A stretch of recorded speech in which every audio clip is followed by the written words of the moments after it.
¿Quiénes son los personajes detrás de la ciencia? Esto es Science Behind the Glass, Illuminating the Human Side. En este podcast mostramos el lado humano de los laboratorios y la ciencia. Científicos comparten experiencias personales y discutimos sus significados desde diferentes perspectivas y campos de investigación. Bienvenidos a Science Behind the Glass. En este episodio tenemos el privilegio de contar con la doctora Ana María Cheto, una destacada física teórica de la Universidad Nacional Autónoma de México. Con una impresionante trayectoria académica, es presidente de la Sociedad Mexicana de Física, presidenta fundadora de la TINDEX, tiene múltiples contribuciones en física, que incluyen contribuciones significativas a la mecánica cuántica y la electrodinámica. La doctora Cheto ha dejado una marca indeleble en la ciencia, pero también participando activamente en iniciativas para la consolidación de la paz desde su papel en la Agencia Internacional de Energía Atómica, galardonada con el Premio Nobel de Paz. También el sistema Latindex, que fundó en la década de los 90, es una red de cooperación que respalda el acceso abierto al conocimiento científico de calidad. Esto ha ayudado a iniciativas transformadoras en la divulgación de la ciencia en Latinoamérica.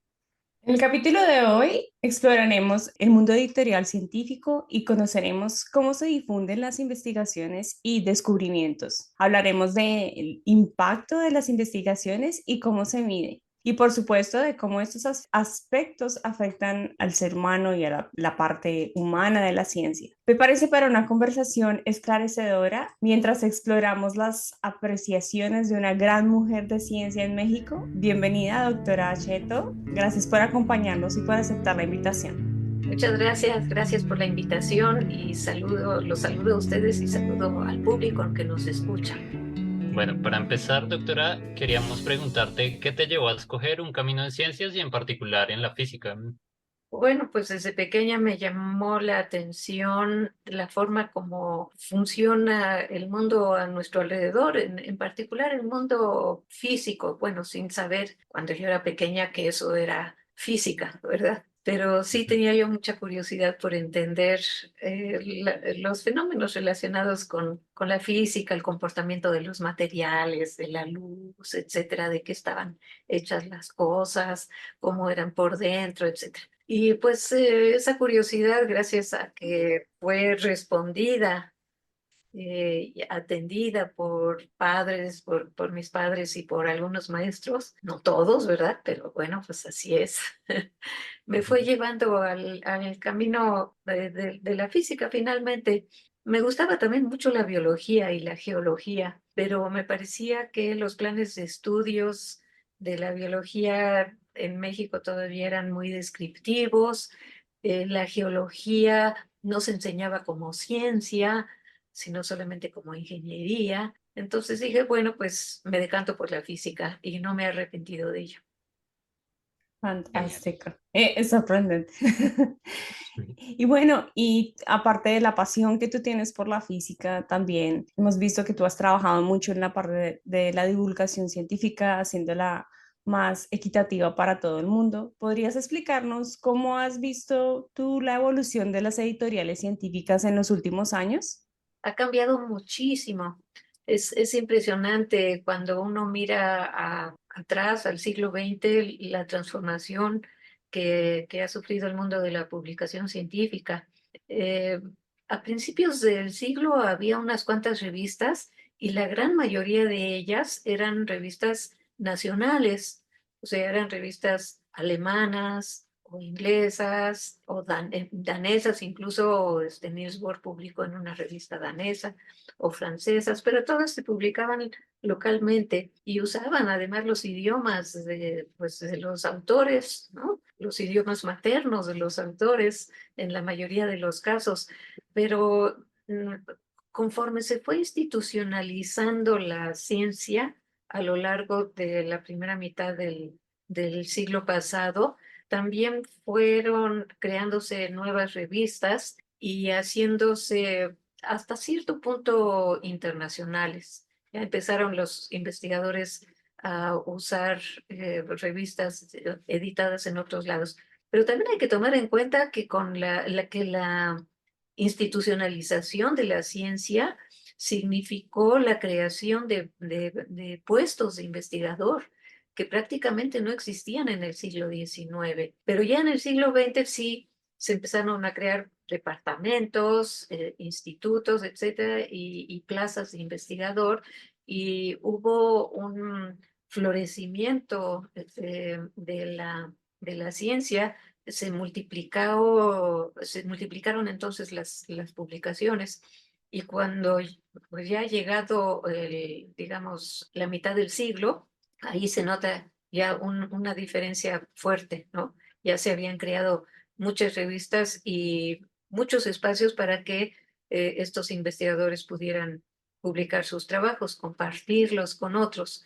Pero es sobre todo a raíz de la final de la Segunda Guerra, cuando los países, sobre todo los países más industrializados y las potencias, las que habían participado, de hecho, en la Segunda Guerra, decidieron invertir de manera fuerte, sustantiva, en física, en ciencia, y con esto pues se multiplicó todavía más la producción científica, lo que llamamos producción, que antes ni siquiera se hablaba de producción. Es un término que viene pues del ámbito industrial, ¿no? Pero fue trasladado también a la ciencia. Ahora se habla de productos, de producción, ¿no? Y se comenzó a medir esa producción, se crearon indicadores para medirla, y se les empezó a asignar un sello como de prestigio también a esos indicadores. No solamente los indicadores de producción de revistas, sino de artículos, o sea, ya referidos a la producción individual de los investigadores. Y pues en esas estamos, seguimos todavía basándonos muchísimo en esos indicadores, que son medidas cuantitativas, ¿no? de la producción.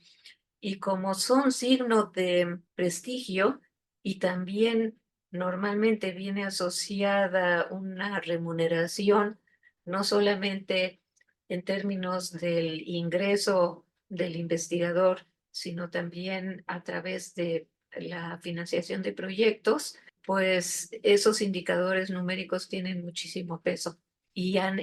han hecho que proliferen muchas revistas comerciales que cobran por publicar, y los autores pues ven de dónde sacan el dinero para pagar para que sean publicados sus artículos. Normalmente son las universidades o los centros de investigación los que tienen que pagar para ello, pero es a lo que hemos llegado, que se está pagando a empresas comerciales por distribuir pues el producto de nuestras investigaciones. Cuantitativamente, como se mide, esto lo hacen son las revistas, ¿no? Esto es creado por las revistas. El artículo como tal no es el que genera esto, es valores del impacto o cómo ocurre esto. Sí, son pues, las mismas personas del medio de la publicación, ¿verdad? Que originalmente pues introdujeron unos indicadores ya no solamente de cantidad de producción, sino de supuestamente del impacto de las publicaciones, originalmente con fines más bien de conocer cómo se relacionaban unos investigadores con otros, ¿no? A través de las redes, del análisis de las redes de investigación. Esa fue la intención original, pero rápidamente fue, digamos, aprovechada esta información numérica para inventar una medida cuantitativa que se refiriera a la cantidad de citas que recibe cada uno de los artículos de una revista, y en una fase posterior ese factor de impacto que supuestamente mide de alguna manera el impacto de la revista, aunque esto es muy cuestionable, se trasladó para medir el impacto del investigador según la cantidad de artículos que publique en esas revistas que tienen factor de impacto. Entonces ha habido toda una distorsión de lo que era la intención original, pero están cambiando las cosas porque ya hay un movimiento fuerte por hacer a un lado este factor de impacto, porque es una medida muy parcial y no justa del valor y de la calidad de las publicaciones. Precisamente hablando de cómo ha evolucionado todo este sistema de evaluación y de las editoriales, ¿cómo ves que se han adaptado las universidades y las instituciones a todas estas transiciones? ¿Ves que simplemente se han dejado llevar por la corriente o existe como algún tipo de contrapropuesta? Bueno, en un inicio mayoritariamente se dejaron llevar por la corriente. Es más, la corriente empezó en los países del norte, sobre todo en Estados Unidos y en Europa, y bueno, pues nosotros, como de costumbre, la seguimos la corriente, ¿no? No tenemos, parece, el interés o la capacidad de ponernos de acuerdo en criterios propios que pudieran reflejar más nuestra propia situación o nuestro contexto, ¿no?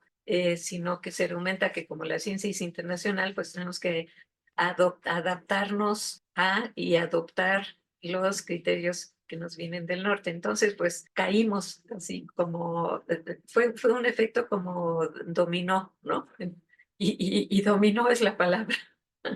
O sea, comenzó en el norte y ya permeó todas las universidades prácticamente en todo el mundo. Y sigue así en la mayoría de las universidades y sobre todo en las nuestras. Es porque el efecto dominó siempre tiene un cierto retraso, ¿no? Entonces, pero ya empieza a haber reacciones, ya empezó hace algún tiempo. En ese sentido, a mí me gustaría mencionar en particular la Declaración de San Francisco. DORA se llama, DORA. Esa es una declaración que conviene mucho leer, no solamente por su contenido, sino porque tomando en cuenta cómo es que surgió la declaración, porque surgió durante un congreso de biólogos en San Francisco y estaba ahí presente el presidente de la Academia Nacional de Ciencias de Estados Unidos, un biólogo muy destacado, y fue gracias a la iniciativa de él y de unos colegas de él que se puso sobre la mesa de discusión el tema este de la métrica, el abuso de la métrica en las evaluaciones del personal académico y de las instituciones, y emanó de ese congreso este documento, la Declaración DORA, que ya está traducido al español. Nosotros, el Latindex, junto con otros colegas de otros sistemas que hay en América Latina, nos dimos a la tarea de traducirlo y de difundirlo y de firmarlo, también de adherirnos a él. Podemos decir con gusto y yo creo que con orgullo que también muchos colegas de la región, de los países latinoamericanos, están participando en este movimiento que se opone al abuso de las métricas y que están buscando formas alternativas de que se valore y de que se evalúe más justamente el trabajo de los científicos y las Y publicaciones en particular. claro, y con ese contexto que nos has dado, que es que, ¿cómo consideras que se pueden ver afectados a nivel personal los investigadores que continuamente buscan publicar en editoriales de renombre? Sí, bueno, son afectados de muchas maneras. O sea, por un lado, para tener éxito en ese sentido, en el sentido de publicar en las revistas de alto factor de impacto, que no significa que sean las mejores revistas, ¿verdad? Pues tienen que sumarse, digamos, a un círculo que ya tenga una cierta presencia en esas revistas. Es muy difícil entrar desde fuera, sobre todo si se trata de un investigador de un país que no es un país, digamos, de los centrales en la ciencia, ¿no? Que no trabaja en Estados Unidos o que no trabaja en uno de los países de Europa Central. Es más difícil penetrar esos círculos. Y lo resiente uno cuando uno envía un manuscrito, porque los editores y los árbitros de esas revistas desconocen nuestro trabajo, bueno, desconocen muchas veces hasta nuestros nombres, y no significa que hagamos mal trabajo, no, o no necesariamente. Podemos estar haciendo trabajo de primera, pero no pertenecemos al círculo de sus conocidos, y eso cuenta, aunque no se quiera admitir o no haya conciencia de ello.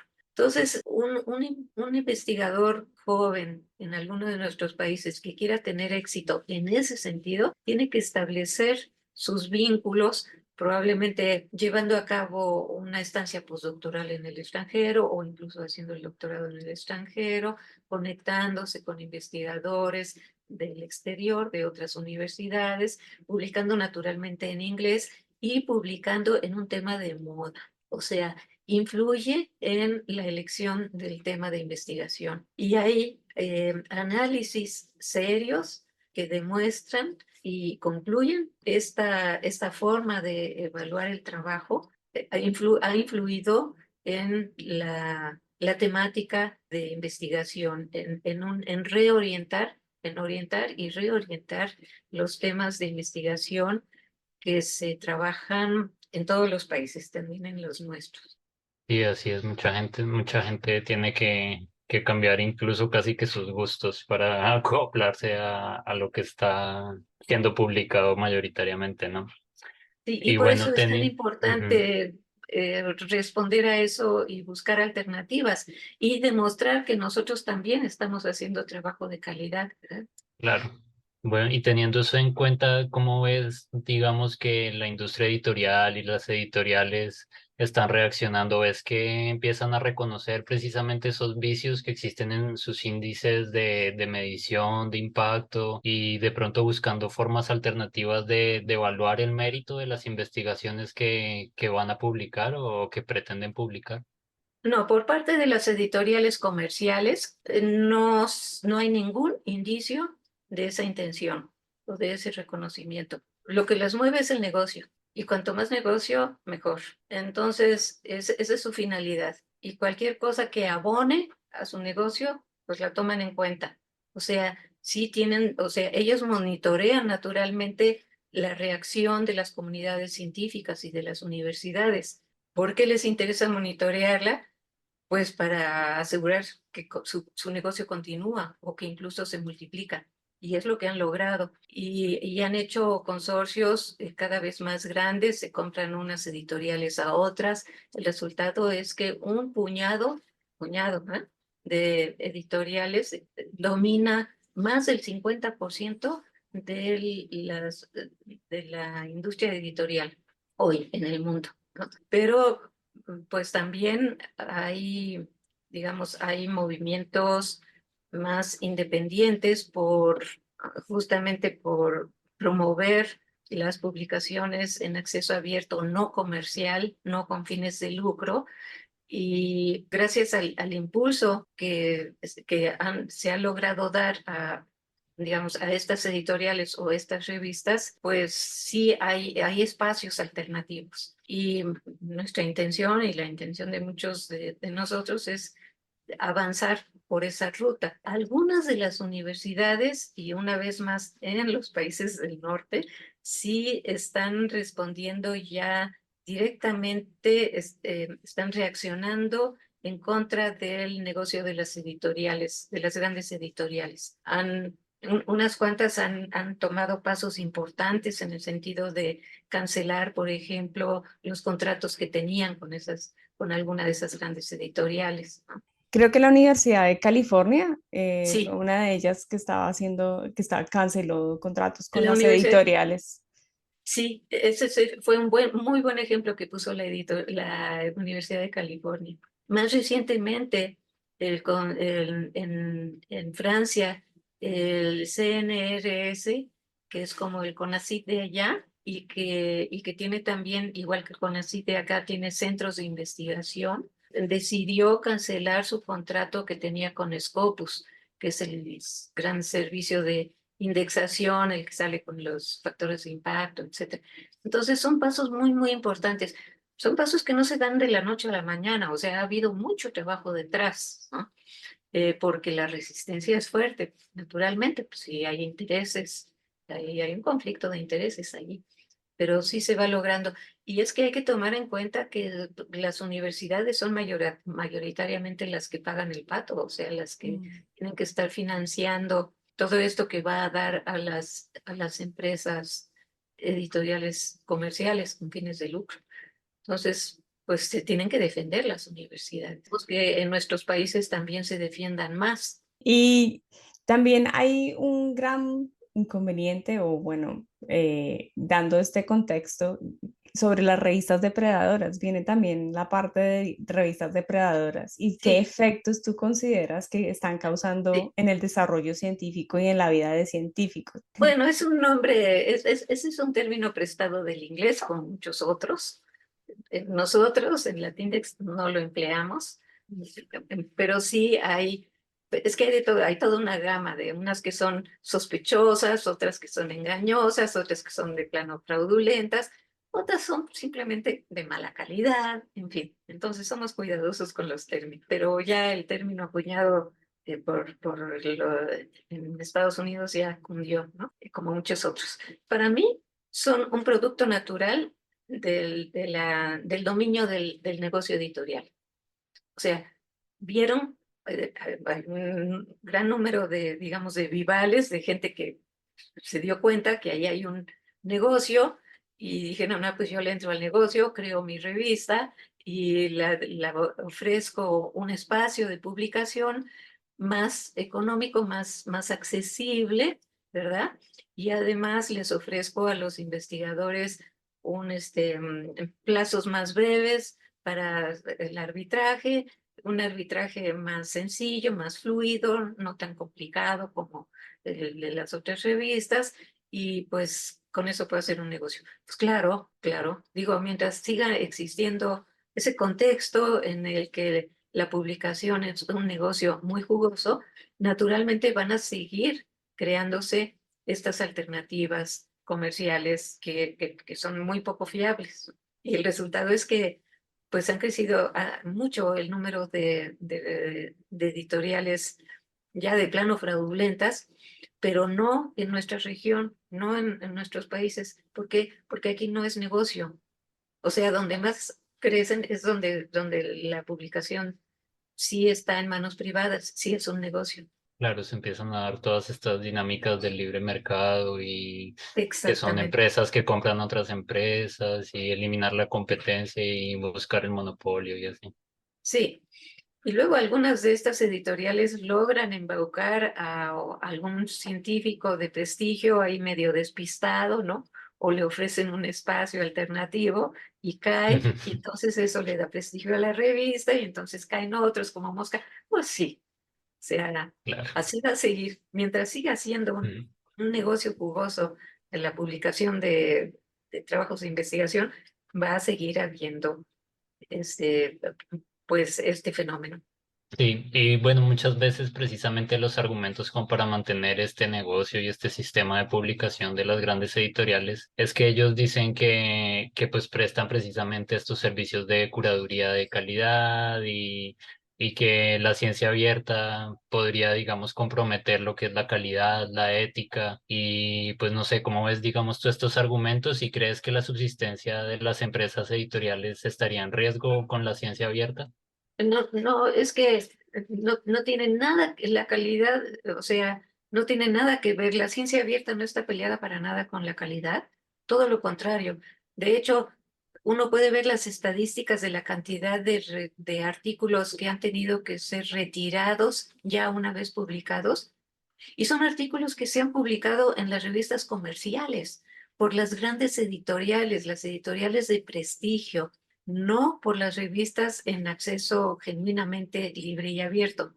O sea, las que se llaman de acceso abierto porque no cobran por la lectura, ¿no? Pero que sí cobraron por publicar. O sea, ahí es donde han tenido que retirar la mayoría de los artículos. En nuestras revistas, no, porque son de acceso libre y abierto, no son negocio, y entonces no hay ese interés por parte de los editores en jalar más artículos, porque no van a ganar más con ello. Entonces, estamos fuera de este círculo de intereses comerciales y es bueno mantenernos así, porque nosotros entonces tenemos una alternativa que es un círculo virtuoso que se Claro, contrapone sí. a este otro círculo vicioso. Sí. Ujú. Sí, precisamente. ¿Y crees que de pronto desde estos negocios editoriales ellos ven amenazada su subsistencia con la existencia de estas opciones de ciencia abierta de pronto? No, no, porque han tenido, hasta ahora han tenido la habilidad de actualizarse, por ejemplo, con el Plan S, que pone en acceso abierto todos los materiales publicados y que ha logrado que los organismos que financian la investigación en los países ricos les paguen incluso por adelantado, ¿verdad? Lo que van a publicar los autores. Entonces, con Ujú. eso tienen el negocio asegurado, no lo ven para nada en peligro. De hecho, el negocio que hace la mayor de estas al año representa un porcentaje mayor que el de Microsoft o el de Google, ¿no? O sea, son negocios muy jugosos porque saben adaptarse a Impresionante. las corrientes, saben lo que les interesa, saben el prestigio es una moneda de cambio tanto para los investigadores, como individuos, como para las instituciones. Por eso crearon o promovieron la creación de los rankings de universidades también. Y les proporcionan a los que hacen esos rankings, les proporcionan los datos. O sea, los rankings están basados en los datos proporcionados por las empresas Mm. comerciales. Entonces, forma parte de este otro círculo que llamo un círculo vicioso, es un círculo de intereses comerciales. Sí, son bastante buenos para crear estrategias. Y Sí, está. Ujú. y deberíamos aprender de ellos. Sí. Sí, Y tristemente esa parte de ciencia abierta, como tú lo mencionabas, son los autores o las instituciones las que tienen que pagar un precio muy alto, $2,000, $3,000, dependiendo de la revista, para que pueda ser accesible a las otras personas. Pero Sí, los y a autores no veces hasta reciben nada, sí, y a veces hasta más hasta de 3,000. más. Sí, sí, sí, pueden llegar a ser muy altos. Siguen creando nuevas revistas todos los años. Es impresionante la cantidad de revistas que se crean, de títulos nuevos que aparecen todos los años. No Y porque haya una necesidad, porque está surgiendo un nuevo área del conocimiento.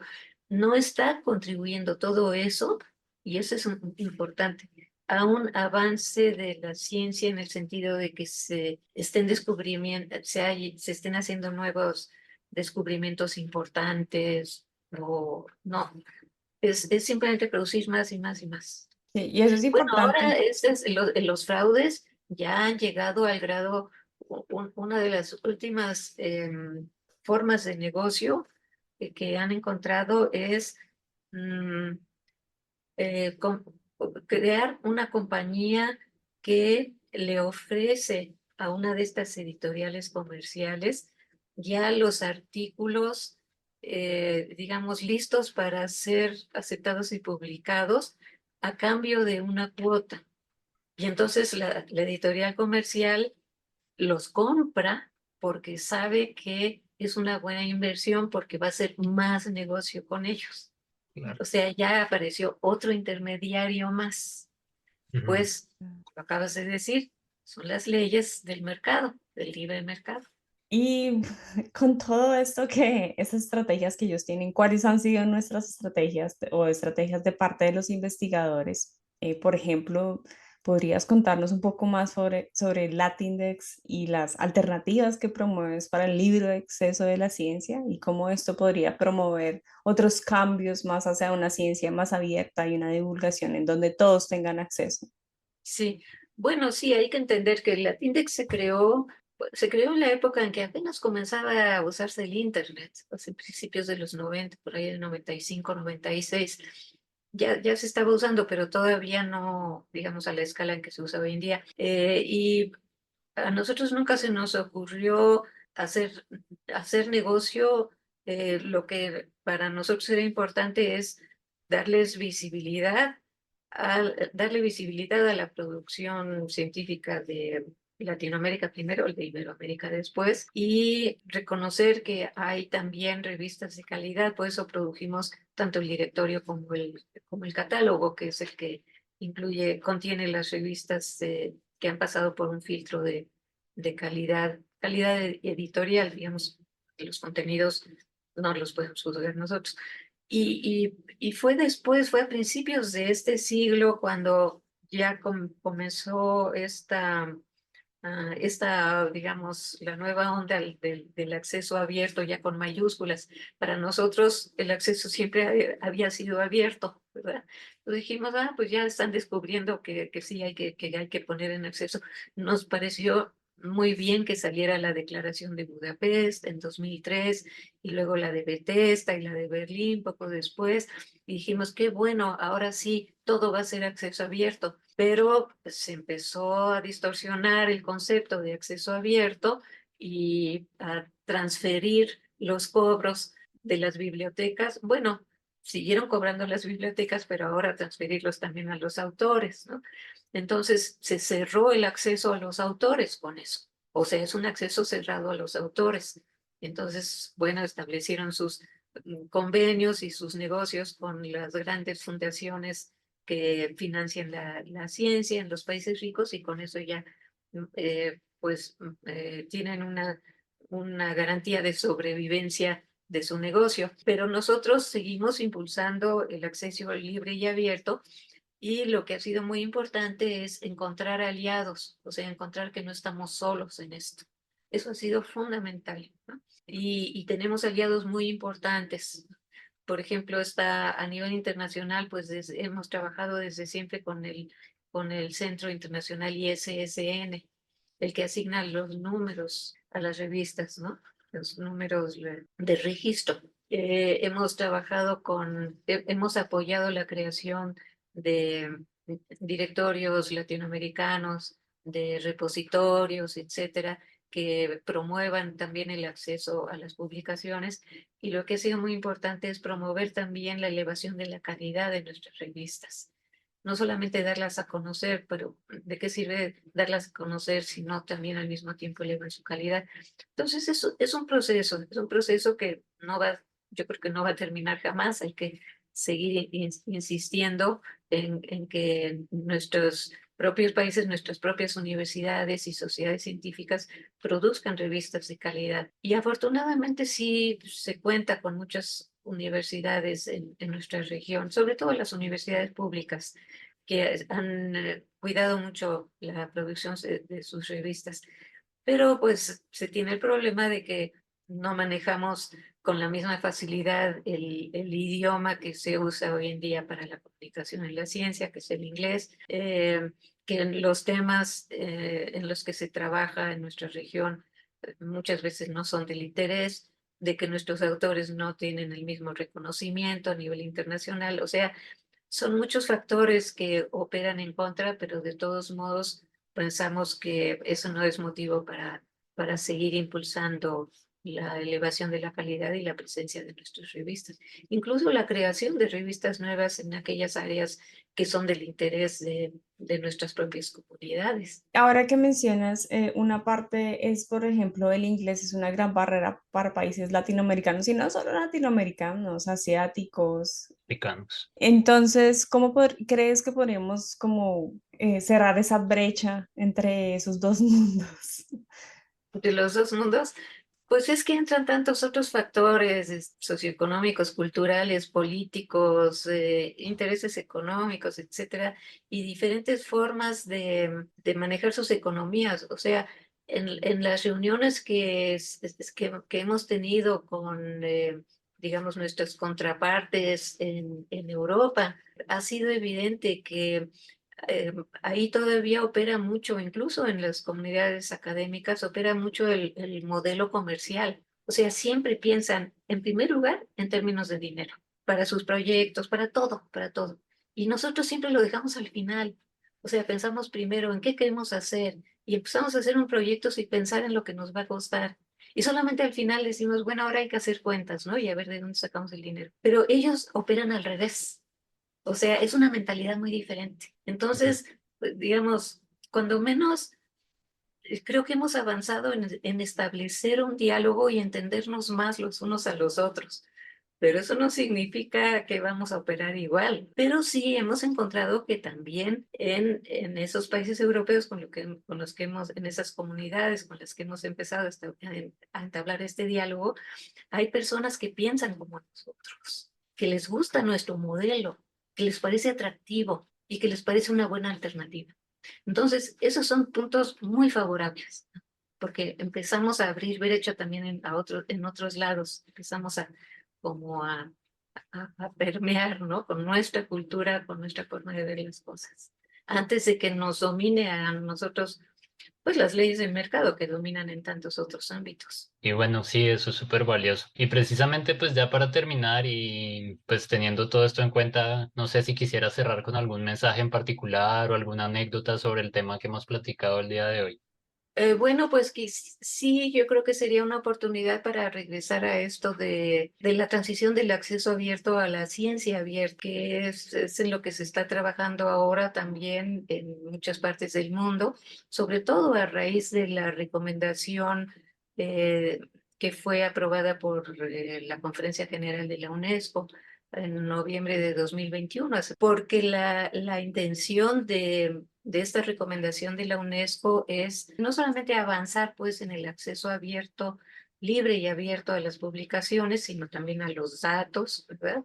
A los datos científicos, pero también se tiene la intención de que la ciencia se abra más hacia la sociedad y hacia otros sistemas de conocimiento. Y esto significa, si se quiere hacer bien y a fondo, que hay que pensar en cambios ya más bien estructurales del sistema científico, incluida la forma de publicar. Entonces, pues ese es un proceso, no se va a cambiar digamos, en un corto plazo, pero este proceso de apertura de la ciencia creo que es muy favorable y nos es favorable a nosotros.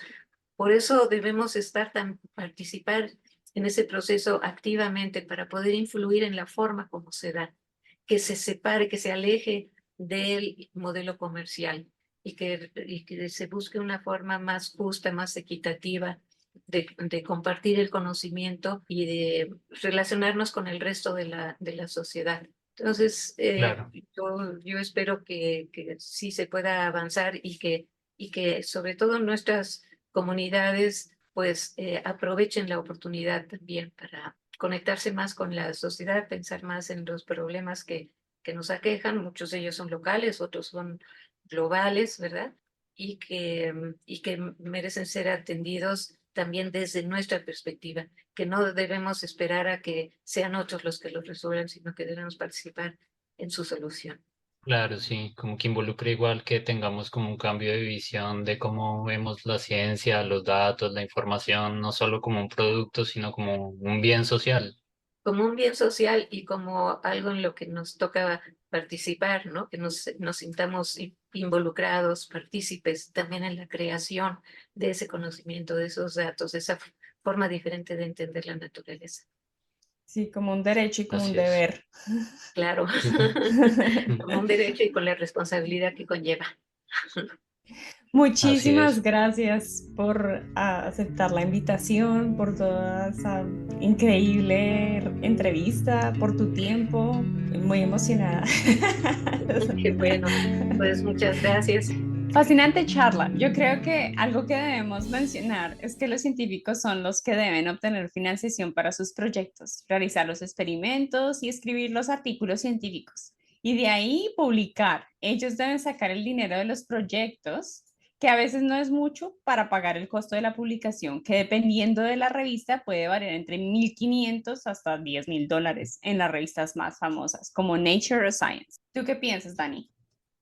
Sí, es una cosa loca. La revista cobra si es de libre acceso o incluso si no lo es, ya que mucho del contenido Open Access que está disponible está allí mediante convenios y suscripciones institucionales que igual involucran otros modelos de pago. Esto dista mucho de, por ejemplo, la industria editorial de libros de entretenimiento, como por decir algo El Señor de los Anillos o otra literatura de ese estilo. Aquí el único beneficio que posiblemente recibe el científico es mejorar su evaluación de desempeño en la institución en que trabaje y estas evaluaciones, como lo mencionaba la doctora Cheto, pues se basan en el número de publicaciones repercusiones que tienen y su impacto entre comillas. Ahora, las editoriales como Elsevier, Taylor and Francis son los que envían el artículo científico a otros investigadores, que son llamados pares académicos, para su revisión. Y estos pares académicos no reciben un centavo o dinero por la revisión, lo cual toma bastante tiempo y dedicación. Luego de que el proceso de revisión se lleva a cabo, la editorial envía los comentarios de vuelta a los autores y les pide prácticamente que hagan la edición. Y el autor no recibe un centavo cuando es publicado. Y los derechos sobre esa publicación están a cargo de las editoriales.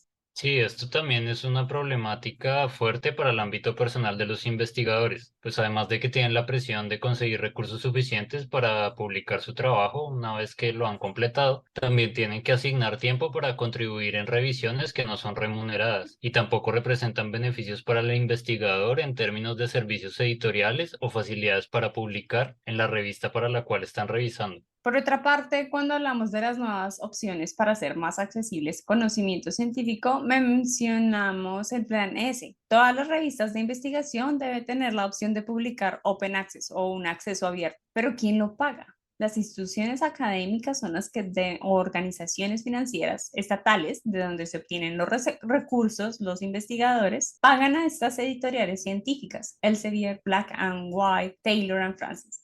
Y lo que hacemos es que terminamos financiando estas prestigiosas editoriales, generándoles ganancias de hasta 19.000 millones de dólares anuales, controlando el 50% del mercado de todas las publicaciones. Esto es equivalente a, como dice la doctora Cheto, una ganancia incluso mayor a Google y Microsoft. Las editoriales científicas es uno de los negocios más lucrativos a nivel mundial.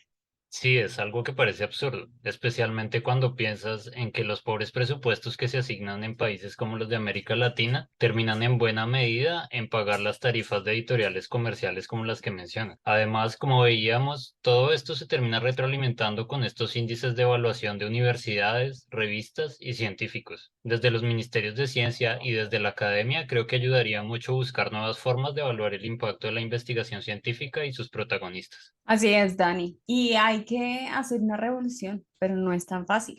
Una de las científicas y promotoras de este cambio masivo para que la ciencia sea de libre acceso ha sido perseguida como criminal. Ella es Alexandra Elbakyan, la creadora de la librería Sombra SciHub. Esta plataforma permite acceso libre a artículos científicos sin tener que pagar. Sin embargo, ha sido demandada múltiples veces en diferentes países por derechos de publicación y distribución. Y adivinen quiénes la demandaron. Sí, Elsevier y Black and White, etc. En su defensa, Alexandra cuestionó la moral de estas compañías y sus métodos legales, haciendo referencia al artículo 27 de la Declaración de Derechos Humanos, el cual declara que es un derecho, nosotros tenemos derecho a la ciencia y a la cultura. Y precisamente siendo la garantía de ese derecho, uno de los principales objetivos de SciHub es que no busca lucrarse, sino dar libre acceso a la ciencia. Así es un caso impactante. Esperemos que no nos demanden a nosotros porque no tenemos ni un quinto. Sí, esperemos que no. Entonces, hay que cuestionarse qué ha pasado durante tantos años y por qué la comunidad científica lo permite, cuando en realidad las entidades financieras y fondos para proyectos vienen de las personas que contribuyen con los impuestos. Entonces, uno se pregunta por qué terminan en editoriales privadas. Sí, es algo que hay que reflexionar y pues igual nos quedamos con la pregunta de cómo podemos cambiar las cosas. Acá ya hemos mencionado algunas de las cosas y la doctora Cheto pues nos dio muchas luces sobre las cosas que se están haciendo y que se pueden continuar haciendo. Hablábamos, por ejemplo, de cambiar la forma como se mide el impacto de las revistas, las investigaciones y los científicos, fortalecer la evaluación por pares de tal manera que no haya sesgos con métodos como el double blind, por ejemplo, reducir la comercialización y la monetización del conocimiento científico y también como nos señalaba específicamente la doctora Cheto, haciendo redes de colaboración desde las instituciones y sin estos intermediarios que muchas veces resultan siendo las editoriales o los servicios editoriales. Sí, es cierto. Deberíamos hacer ciencia abierta y accesible para todos, no solo científicos, sino todo el público. La ciencia es una herramienta que permite tomar decisiones de forma crítica, la forma de tener un pensamiento crítico y esto se debe aplicar en todo ámbito. La ciencia debe permitir el intercambio de información, cambiando el sistema de publicación para que sea multicultural y se adapte a diferentes contextos. Así es, hemos tenido una plática muy interesante el día de hoy, Linda. Y para cerrar, queremos agradecer nuevamente a nuestra entrevistada y a la audiencia por sintonizarnos en este episodio de nuestro podcast Science Behind the Glass, Illuminating the Human Side. Este episodio fue inspirado por el seminario del Instituto de Ecología de la UNAM, La ciencia abierta entre actores y accionistas, y el artículo Is the Staggeringly Profitable Business of Scientific Publishing Bad for Science? Dejamos las referencias de estos y otros materiales en la descripción del episodio. Este podcast, como lo hemos mencionado, es autofinanciado y autoeditado por sus anfitriones. Encuéntranos en nuestro canal de YouTube y Spotify y en nuestro sitio web oficial. Síguenos en nuestras redes sociales en X, Facebook e Instagram. Música original de nuestro colega y amigo Bernardo Águila.